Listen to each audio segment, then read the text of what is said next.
It's July 2003 at a general hospital in Zimbabwe's third largest city. Security officers on a routine patrol stumble across something bizarre. A person is returning a corpse to the morgue. Upon investigating, the officers uncover the disturbing secret. The mortician and his assistant are not just preparing the dead, they are also renting them out.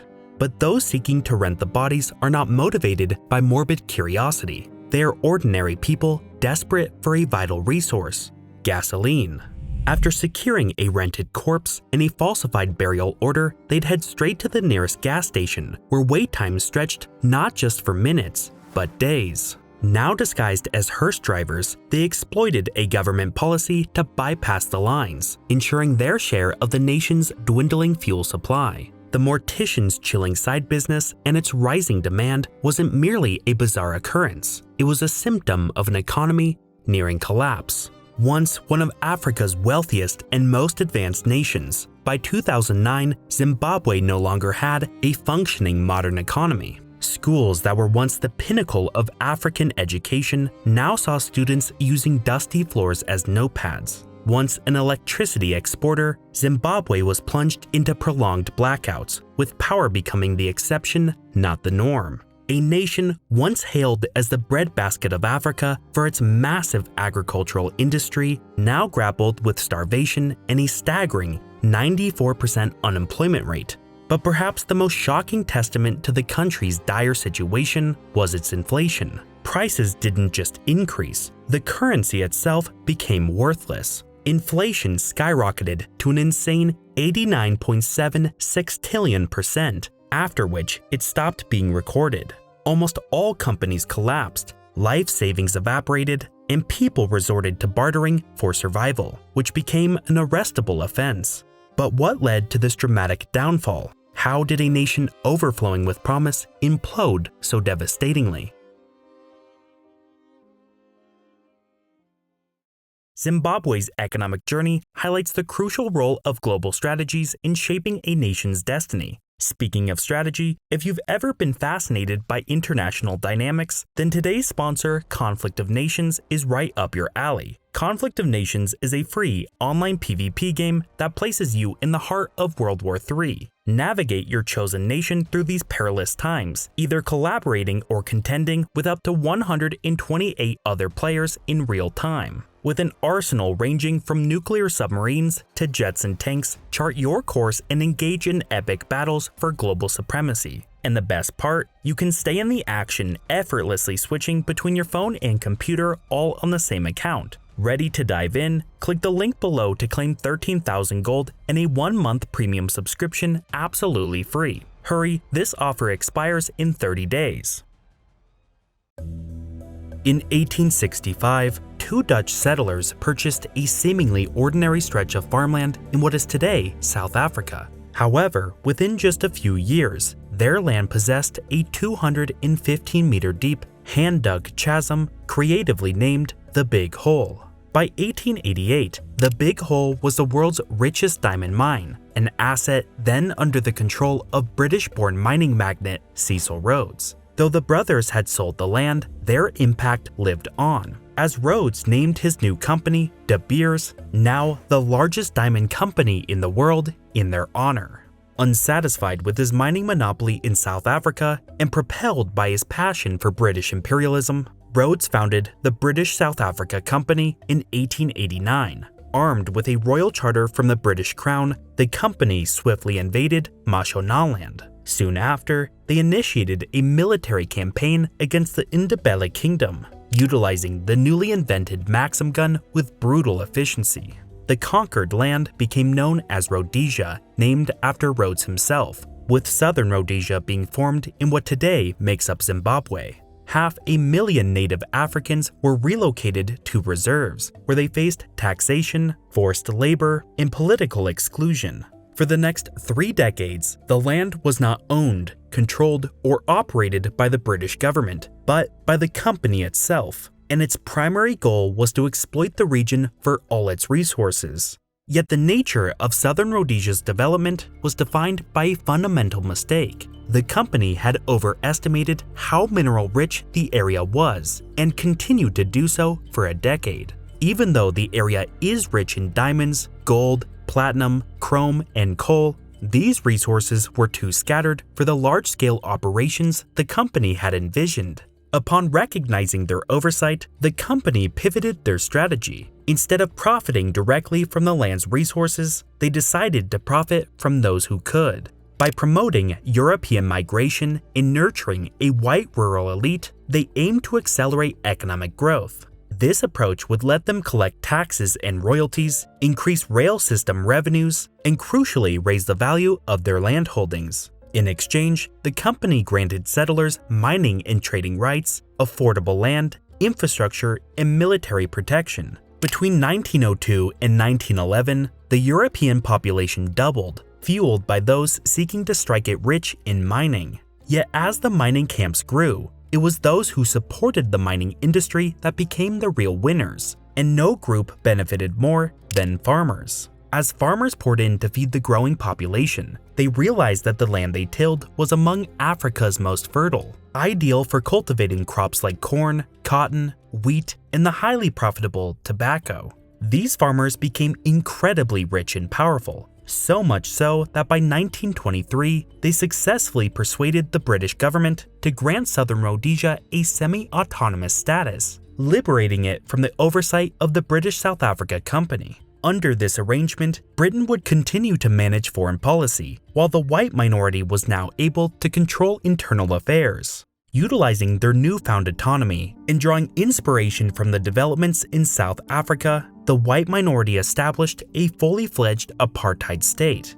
Blacks were prohibited from owning the most fertile lands, largely confining them to the regions with drought-prone conditions and inferior soil. In contrast, Europeans, who constituted a mere 2% of the population, were allotted over 70% of the land, encompassing all prime territories. This disparity between races grew exponentially as Southern Rhodesia experienced an economic boom following the Second World War. The scarcity of imports during the war led to dramatic manufacturing growth, while global demand for food, tobacco, and metals led to a windfall of export revenues. The government subsequently poured resources into creating sprawling networks of paved roads and constructing the then largest dam and hydroelectric power plant in the world. Southern Rhodesia was on its way to becoming an advanced and developed economy, but only for the minority in charge. Yet by 1964, anxiety gripped the government.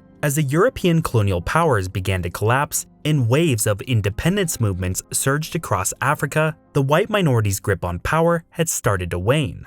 In a desperate move to preserve their political and economic dominance, Southern Rhodesia, now led by Prime Minister Ian Smith, became the first and only white colonial government to unilaterally break away from the British Empire in 1965. However, upon declaring independence, few international governments recognized it.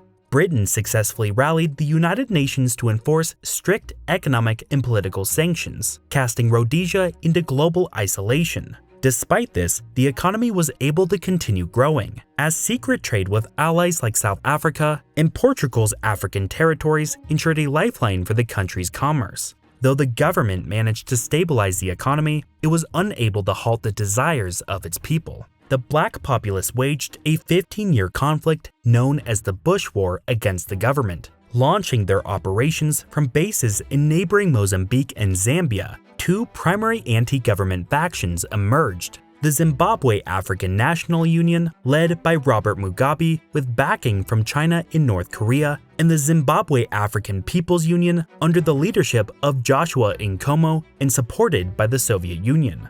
Without support and vastly outnumbered, the Rhodesian government was forced to negotiate peace, ending white minority rule and birthing the new nation of Zimbabwe.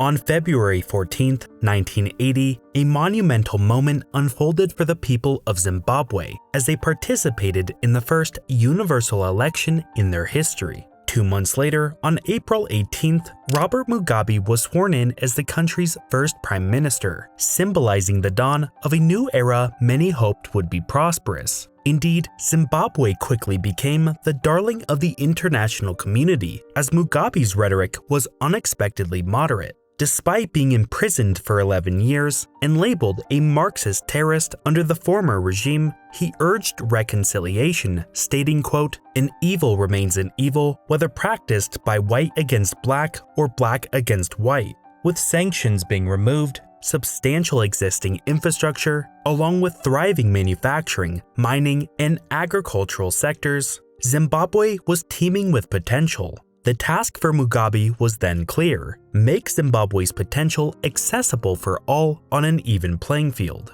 The early signs were promising. The constitution enshrined education as a fundamental right, mandating it to be free and compulsory. Within a year, student enrollment surged by 232%, and by 1984, the number of secondary schools had multiplied by 587%. Soon, Zimbabwe's education system was recognized as among Africa's best in what was deemed a political miracle. In tandem, over 500 healthcare centers were constructed within 12 years, allowing millions to start receiving healthcare. On top of this, the economy got off to a solid start as agriculture continued to expand. Post-war peace, regular rainfall, and Mugabe's decision to largely keep the white farming class intact propelled Zimbabwe to its reputation as the breadbasket of Africa.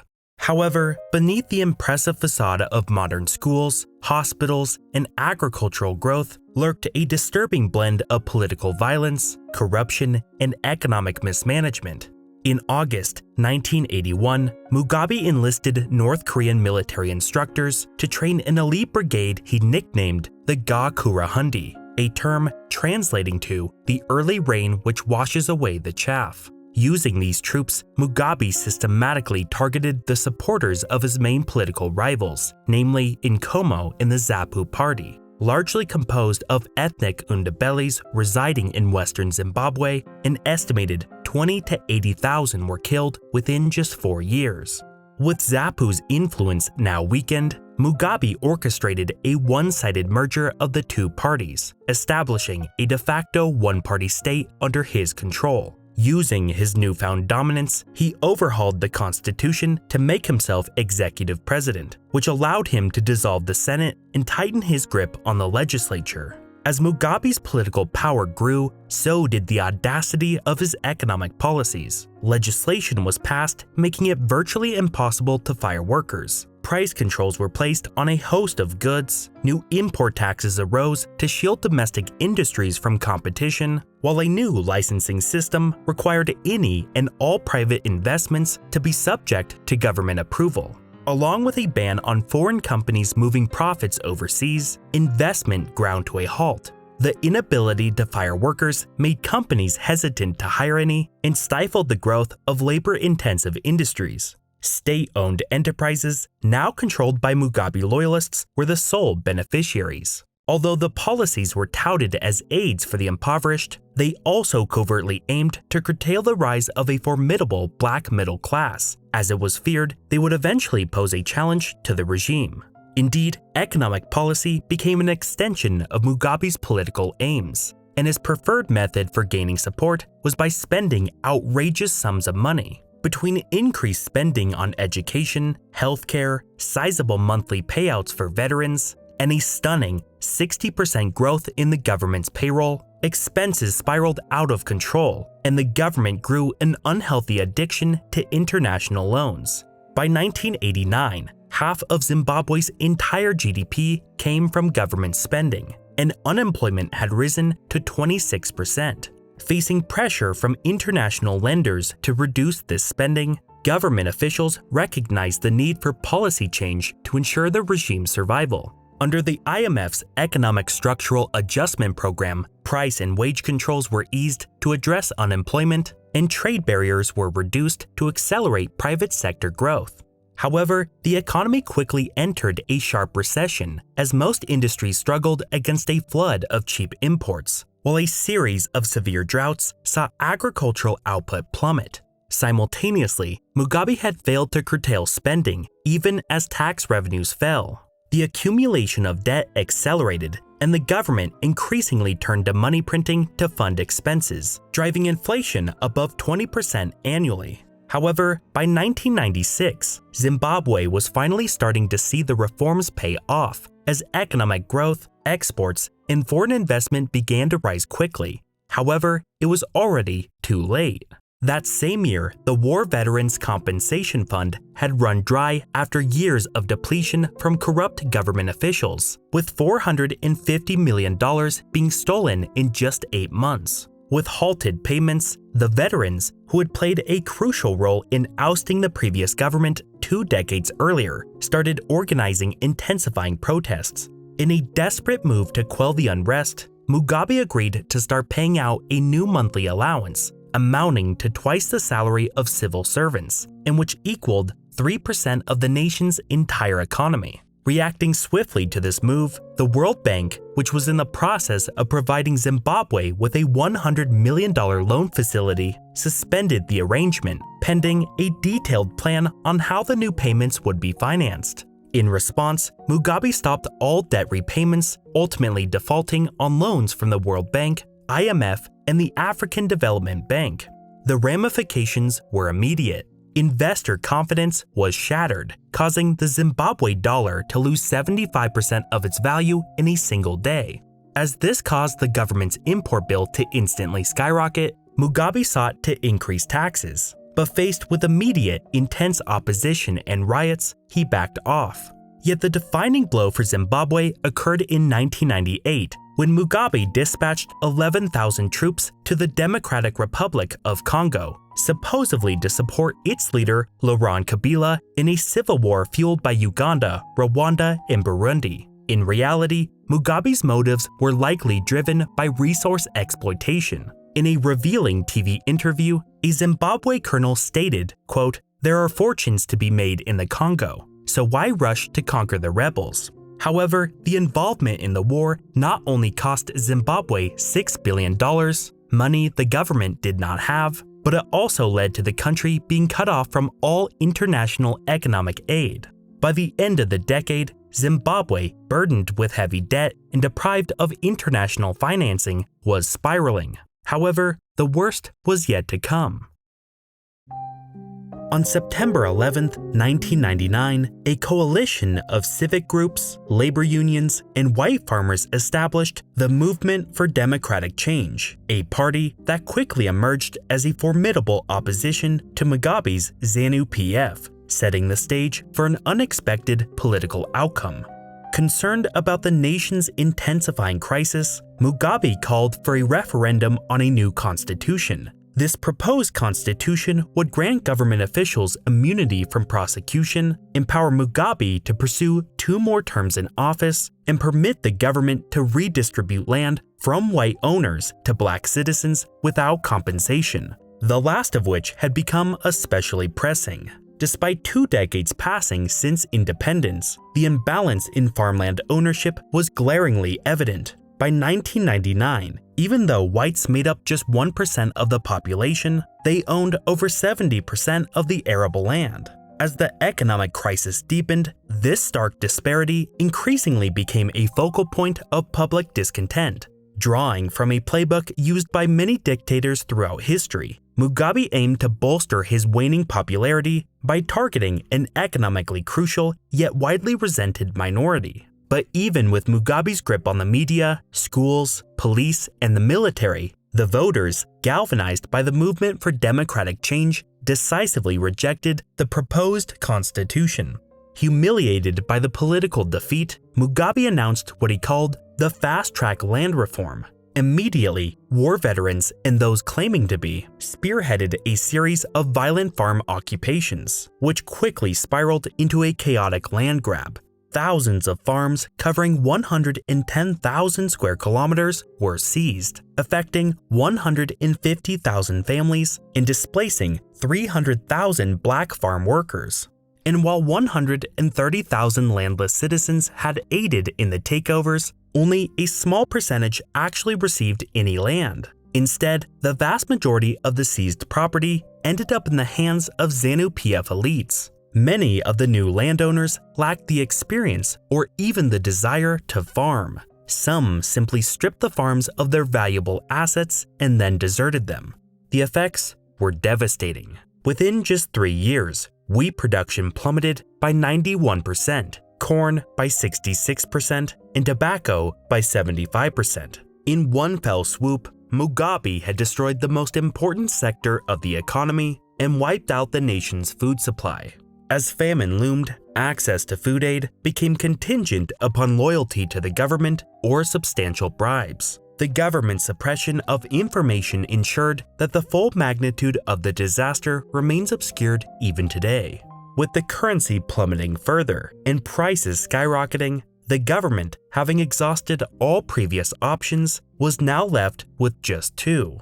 It could either cut spending, which would cause a severe but necessary depression, or it could resort to funding everything by simply creating more money. Opting for the path of least political resistance, the government flooded the market with new, higher denomination currencies. But what was intended as a short-term solution rapidly spiraled beyond the government's control. With inflation surging past 100%, families found their budgets inadequate to make ends meet, and companies realized their revenues had not been enough to cover costs. Few had accurately anticipated the extent of the price hikes, but the lesson was now clear to all. From this point on, inflation wasn't solely a reflection of the money supply. It was also influenced by the public's expectation of future inflation. This created a situation where prices started to climb even before new money entered circulation, introducing a strange new paradox. Even though the money supply had surged nearly tenfold just 2 years after the land reforms, a shortage of cash emerged, which triggered a run on banks. To avert the collapse of the financial sector and the broader economy as a whole, the government felt compelled to print even more money. However, this step further undermined confidence in the Zimbabwe dollar, perpetuating the destructive cycle. As people increasingly adopted alternative currencies, the government's grip on the situation began to weaken. Recognizing this, the government turned to drastic measures. They imposed bank withdrawal limits so meager they couldn't even cover a bus fare to the bank. Shop owners faced prison time if found accepting foreign currency. Zeros were simply chopped off from the currency when checks lacked the space to accommodate the long strings of digits. And when the government's foreign currency reserves ran dry, it took to outright theft. Pension funds were arm-twisted into purchasing devaluing government bonds, annihilating the life savings of millions. Exporters found themselves forced to exchange their hard-earned foreign currency for Zimbabwe dollars at abysmal rates. Farmers and miners became required to sell exclusively to the government, often at prices so low that turning a profit became unfeasible. As the government resorted to price controls in simply declaring inflation illegal, by 2006, virtually every single store in the country had gone bankrupt, as mandated prices on goods were lower than the cost to restock them. As manufacturers followed suit, Zimbabwe rapidly deindustrialized as production ceased and imports replaced all goods. One after another, public services like electricity, sewage, transportation, schools, and hospitals crumbled, as by the time they received funding, the money had already depreciated to almost nothing. Many professionals, foreseeing a grim future, fled the nation, leading to crumbling infrastructure and an alarming deficit of doctors and teachers. The only institutions that remained functional were the police and the military, due to being given preferential treatment by the government. However, they transformed from public services to oppressive forces, extracting bribes from the suffering populace and brutally suppressing any political dissent. By 2008, it was now nearly impossible to find basic commodities such as food, toilet paper, or fuel. Cancer and HIV patients stopped receiving care, children stopped receiving education, and everyone was at risk of imprisonment for resorting to foreign currencies and the black market to survive. Unemployment reached 94%, and inflation peaked at 89.76 trillion%. In truth, inflation approached infinity as the Zimbabwe dollar ceased to be used by anyone, including the government. GDP per capita was now a third of its level at independence. Life expectancy had dropped by over 20 years, and an estimated 30% of the entire population had fled the nation. Yet amid this turmoil, a silver lining emerged, with the backdrop of economic chaos and intensified by political violence from a contentious 2008 election. The major political factions found common ground. They brokered a power-sharing agreement, giving rise to a national unity government.